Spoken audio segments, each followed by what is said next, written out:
So let's. We did have a whole lot of questions. We kind of covered a lot of ground already, which is great, great, great. So I mean, we can always repeat some things because I want to get into like I was listening to one of the guys you recommended. What was his Yes, name?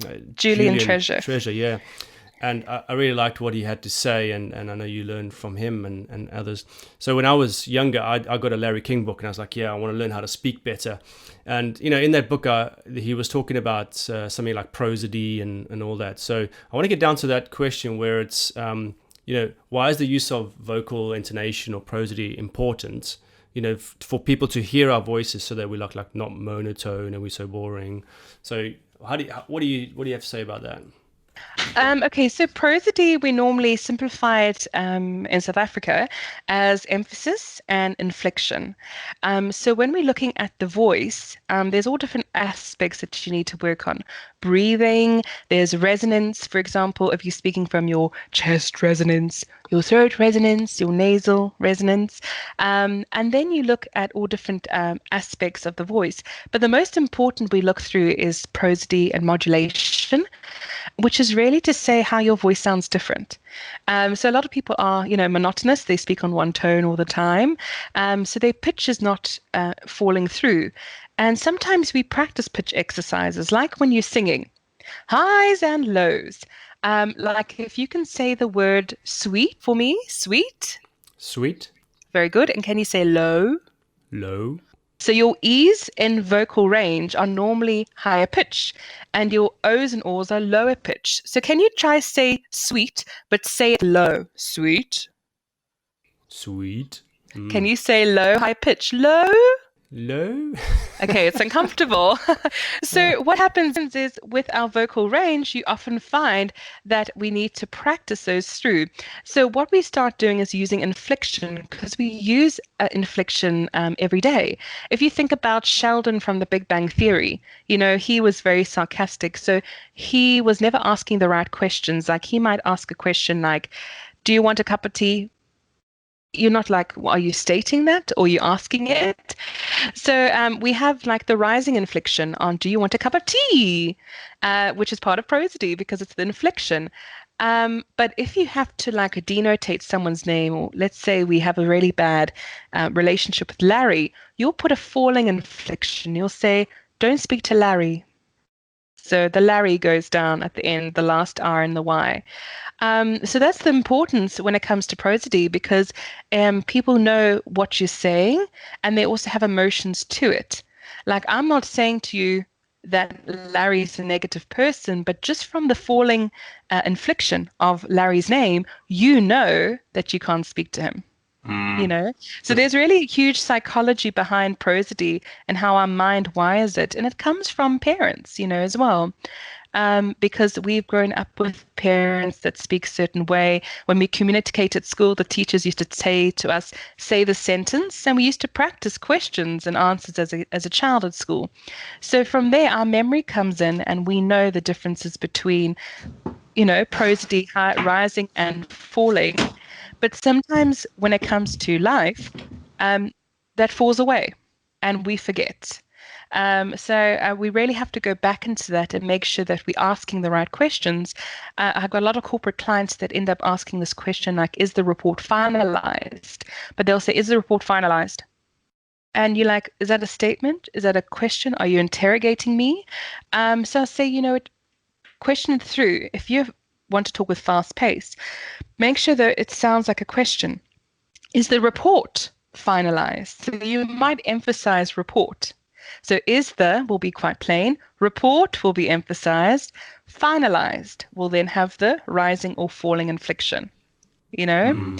mm, Or naturally, when there's quite a severe circumstance like death, or if there's been an accident or something very negative, our voice will automatically go to falling inflections. Like, I'm so sorry to hear that. You know, mm, so it will continue to go up and down. But it's important to have prosody, so people can understand the emotion also behind it. that's Very great. good. Yeah, Yeah. very good. So let's. You spoke about speech formula Yes. patterns that you teach. Let's say there's somebody listening to us right now. They want to get Hmm. better at public speaking, or they speak at their work. They do lunchtime talks. Whatever they do is quite popular at my company where I work.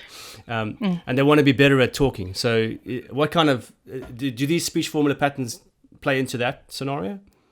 Yes, they do. So speech formula is looking like the mathematical equation of how to make something. When you look at like let's say, for example, a cake. You need the ingredients for the cake to make the cake. Because if you don't have ingredients, the flours, the eggs, the milk, the sugar will just sit there.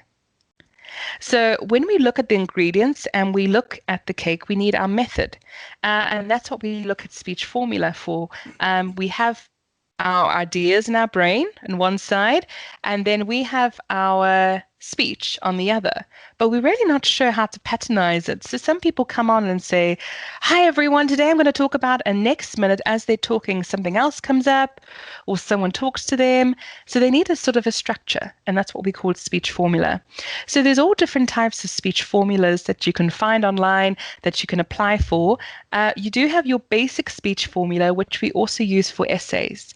So we normally say with like a sandwich or your speech formula, we have your special start. So you always start with your audience, be it in person or on radio or whatever, with something special, to get their attention, because you have 7 seconds to get your audience's attention. That's not a lot of time. So if you start, hello everyone, welcome today, you've lost your audience, So a lot of people end up doing that. They'll say, today I'm going to read, and then all of a sudden everyone's off. So you can start like a general speech formula, special start. People like to use humor, like a joke. Some people use statistics. I had a client once that worked with, runs a Blue Sky Society Trust. So they look at elephant conservation in Africa. And she started with a statistic, and she said, did you know that 42 elephants are killed every day in Africa? And then the whole audience kept quiet. Like, wow. And then that's the special start. Now you've got your audience's attention. So once you've got your audience's attention from the special start, you do your introduction. So you say, today I'm going to be talking about ABC. And your introduction shouldn't be long. Normally with writing, we write a paragraph. It should be 2 sentences. So you can say like, today I'm going to be talking about how to effectively use your voice for public speaking. Very simple. And then the basic speech formula you go through is your middle. So you cover a couple of points, and then you summarize at the end, and that's it. But I've managed to come through different speech formula patterns with different clients. And as the one I discussed with you here, I'm just going to read it out a bit, is PrEP. Okay. So I've got a couple of clients that are in government as well. And what happens is they need to have a type of acronym. And I love acronyms. I think they're fantastic because it helps you remember what you have to say. So the one that is often used is PrEP. Okay, like a preparation. So the P is presenting that idea. What are you presenting? So you might say, I'm presenting a new water system to happen in the city. And then R is for the reason of the idea. So you put statistics, the needs, the complaints, or recommendations. So you can say, we've had a dire situation, for example, it was in Cape Town, where there was water problems, there was dehydration, and there were all statistics. Everyone knew about it. It was all over the world. Complaints, recommendations. And then E, you talk about the efficiency. So you're going to say, how will this idea be implemented, the time frame and quality controls? So you can't say, we will get it fixed next week. You've got to say, okay, it's a 5-year plan, or it's a 10-year plan, and the Department of Waterworks or the local government or the different water companies across the world will be coming in. They will be constructing a dam or constructing new pipes, So you've got to talk about the efficiency of it. And then you end it off with the purpose. You have to sort of re-incline why we need it. So who will benefit, how the community will find purpose with this idea, and where will this idea factor be within the next 5 to 15 years? Because we've always got to look to the future aspect if you want something positive. And this PrEP acronym that we use as speech formula has helped so many clients, because sometimes they will get people asking questions, like at the R or at the E, the efficiency. And then they just summarize and remember, oh, I've done P, I've done R, I've done E. Oh, let me finish. I've got 5 minutes left. Let me finish with the P. And it helps you in your mind to just gauge control of what you have to say, how you've said it, and also ending off on a positive note. Making sure everyone will benefit. Because when people listen to you, they want to benefit in some way. So that is the speech formula framework. So, but that I'll go through them again. But for the listeners out there, prep, to present the idea. R, the reason for the idea. E, efficiency. And P, purpose. That is prep. So you can try and shape your speech patterns or formulas into that. Whatever it could do. It could be that you're talking at your school. It could be that you're talking at your office. It could even be a wedding speech you're doing for a friend. That speech formula will help you to summarize and be concise. Formula will help you to summarize and coherent in what you have to say. And coherent in what you have to say. That's a nugget there for the listeners. So go ahead and use that from Tamara. Prep. So Tamara, as that we've spoken about some really good things thus far, and I'm just conscious of time here. So I want to move on to eye contact because it's something that I'm not the best with at the best of times when I should be doing it, because it probably takes a bit more effort to do it. But with eye contact, we're talking about when we talk to someone and then when we're listening. The question I suppose is people who are not confident, they struggle with that. But how do we deal with it? How much emphasis should we put on eye contact? I think quite a lot of emphasis on eye contact is very important because within the digital age, we do become very distracted. So our eye contact is always going somewhere else. Like even right now, I'm talking to you on Skype. If I just had to, while I'm talking to you, just start looking over here, you can see that my eye contact is completely away from the screen. So then you feel like the person's not listening. So that often happens, I've got clients who like to take notes on their phone when they're in a meeting. So they're taking notes, and then I say to them, but then your team don't feel that you're interesting. And they said, yes, that's so true, because often they get told, are you listening? Is that important on your phone?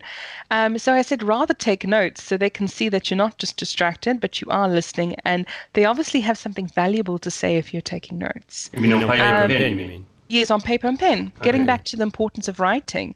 Writing is so important. Typing is using the one side of your brain. Writing is using both sides of the brain at once. So writing is so important, as well as people feel that you're listening. Especially with eye contact as well. So if you're taking notes, if you're looking up at the person and you're writing, they can see it's more important than if you were on your phone. Because how often do we also just look on the phone for other things? We get distracted and see messages and emails, whatever. So with eye contact, you can also practice this through. So for example, the tellers at the shops. I don't know in the UK, I know sometimes they have those self-service tills, which I got very confused about 2 years ago. We're trying to use them. But what I like to say is, often enough when we go to the tellers, we don't even look into their eyes. We just say, hi there, here's my card, perfect. We're almost too scared to use eye contact. And I say, use it as a practice with people around you. We do have like a cultural cloak sometimes. So some cultures, especially in South Africa, they're told not to use eye contact because it's disrespectful. For example, in the Zulu culture, in the Islamic culture, young women aren't allowed to use eye contact. But when it comes to the professional climate, I say we have a cultural cloak. And what we do is we take off our cultural cloak and we hang it on the door and we ask people permission. We're going to say to them, everyone, I'm going to be using eye contact today, not to be flirtatious, not to be disrespectful, but to talk human to human. And then you've got to work on your eye contact as well. Practice going through every person in the room one by one. You don't want to bulldoze someone and give them direct eye contact or intimidate them, because they're probably going to run away. But you also don't want to avoid them because sometimes you don't like someone in the office. We all don't have people that we don't get on with. It's human nature. But if we completely avoid that person and talk to everyone else, that person who you're avoiding will take out their phone, take out their laptop, and start talking to the person next to them. So even if you don't like the person, give them eye contact. Obviously, don't be like demeaning eye contact, but give everyone adequate eye contact, and that's something you need to practice.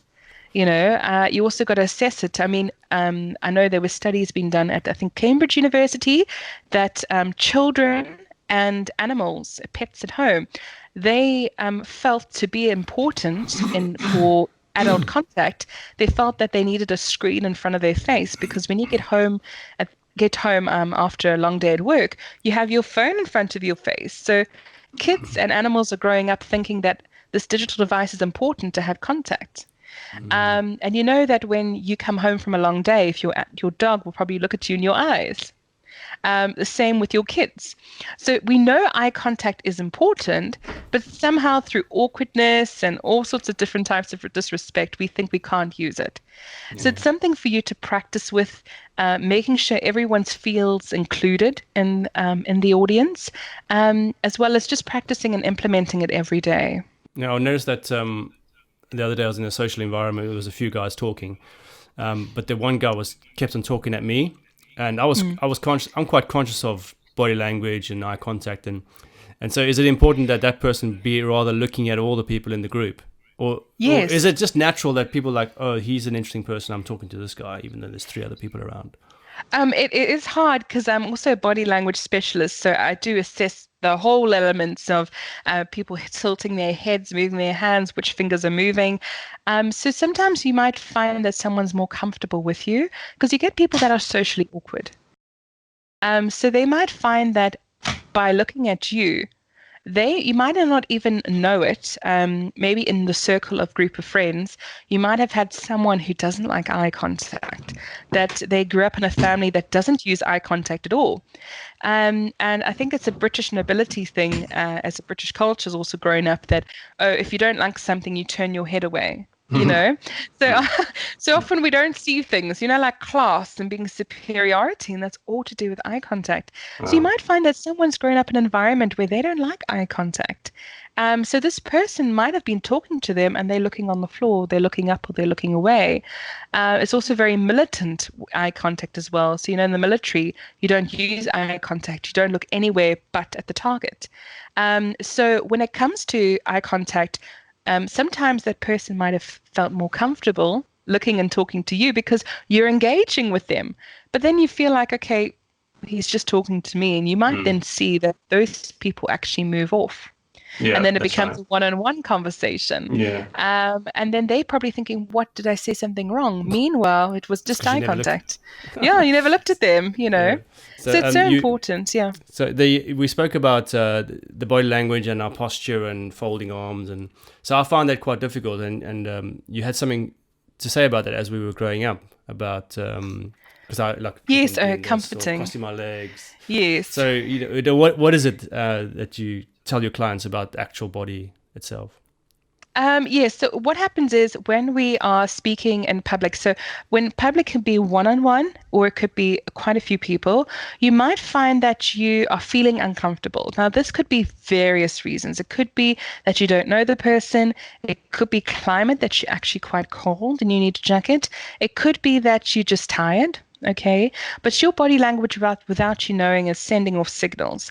So let's, for example, say that I don't know the person, or even in public, we're having a conversation, I'm feeling uncomfortable. So your body, psychologically, if you think about it, when you were a child, sorry, I'm just moving that there. When you were a child, we were hugged, we were held. When we fell on the floor, our parents would hold us. If you think of a baby when they were born, they were swaddled, they were held. So in our subconscious, we have those psychological motions that come through. So when we're feeling uncomfortable in public, you might find that you actually hold yourself. So that is crossing the arm. So this is a comforter. So right now, I feel very good. So I have clients that sometimes sway. And that goes back to the swaying mechanism of when you were a child. So right now, I could have a really good voice and I could have correct pronunciation, great facial expression. I could have a fancy suit on, an amazing jewelry, but me just swaying and closing my arms is really distracting you. So it doesn't matter how you sound, your body has to be in sync with your voice. So what we always say is looking at gestures, finding out the right gestures to use, descriptional gestures, because sometimes people use their hands too much. But also having your hands just to the sides of your body is better. So you don't fidget too much. We're not closed off. I do find a lot of clients, especially in corporates, let me just put the microphone here, they end up, you putting their hand here. And they think it's to be taken seriously. But if someone's looking at you like this, it's almost closed body posture. So that's the most important thing that we need to look at is getting rid of our comforters. Some people use words as a comforter, like or ah. A lot of people use the word so or like. So to continue, so as we, so, or like this, like that. So the words are often used as a comforter for something you're feeling like insecure, you're not practiced in your speech, you're not practiced in public speaking, and it happens. But we always say, take a deep breath in, go back to your normal body stance, and you carry on. And it's about letting you have a deep breath in. Julian Treasure said there's nothing wrong with silence. A little bit of silence can't do any harm. Especially if you're rushing and rushing and rushing, your breathing will be fast, your heart rate will be fast. There's nothing wrong with just doing a pause. Pause, get your thoughts back together, get your, and then look at the page, re-engage with your audience. Again. Yeah. I think you would probably know that with all your experience in radio and recording, but a lot of people don't know that. And they feel that they have to talk fast because people aren't listening or they're wasting someone's time. But the faster you speak, the more that you can make mistakes, So you need to take that pause, that deep breath in, and then re-engage with your audience. No, the audience is not going to go anywhere. So no, they're not. Not within 2 seconds. And people can always go over time as long as you ask them. If you're really engaging, you might say to everyone, look, I'm just going to be an extra 2 minutes. Is that okay with everyone? And more than likely, no one, unless they're very rude, will say, no, you can't. Yeah. So it's always okay. You can always ask the audience. And just remember, when you have an audience, it's like having a conversation. Everyone thinks it needs to be a performance. And within drama and performance, what I've studied, it's important to see the audience and yourself as a performance, but also it's a general conversation. You just come having a conversation with 50 or 100 people at once instead of one-on-one. So if we can treat each other just like a general conversation, be more comfortable, you'll feel more comfortable, and they will listen to you more of what you have to say. And then you can be more influential.